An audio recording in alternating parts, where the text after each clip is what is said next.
Hello, 26 West Church family. Brandon Moser here, and I hope you're doing well. We have some exciting news today for our students, youth and middle school, high school, and we're excited to let you know that we are actively working behind the scenes to put together an in-person gathering. And so we want you to stay tuned in the coming weeks for an exciting announcement around that for our middle school and high schoolers. But until then, I have a couple things that I wanted us to just think about and think on this week as we did last week. And the first question I have for you is, have you been thankful?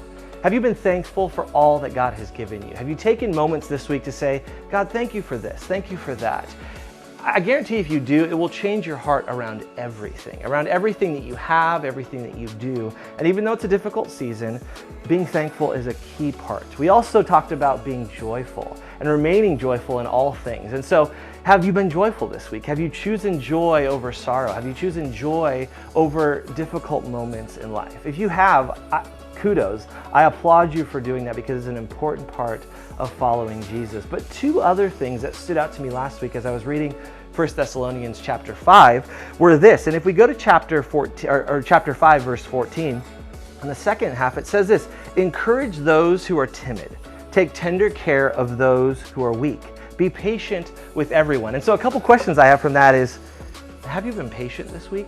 When you're standing in line at the grocery store and the teller is new, are you being patient with them?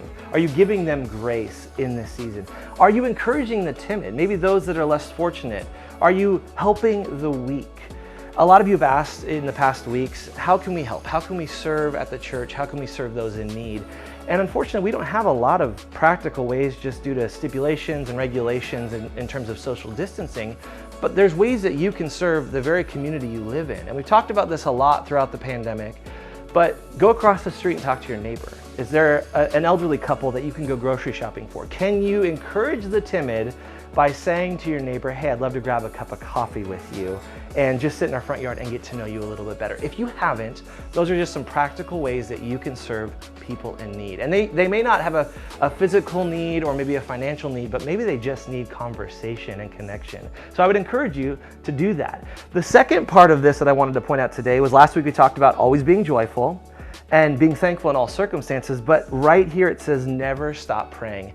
And Jose on Sunday laid out a great concept for us on prayer. Prayer is a conversation, and the Father invites us into that conversation. And so, how is your prayer life? What have you done this week to implement prayer into your regular rhythms and routines? Have you taken moments to just have a conversation with God? I think a lot of times prayer can be, we're just requesting and we're rubbing a lamp and hoping that all of these prayers just magically take place. But that is not how God designed prayer for us. He designed prayer that He invites us into a conversation like you and I would have, or like you would have with your spouse or coworker, and He wants us to converse with Him. And when we converse with Him, we really understand the true heart of God. We get to see what God has for us and what His heart is for us. Our heart then breaks for things that His heart breaks for. We weep for things that He weeps for.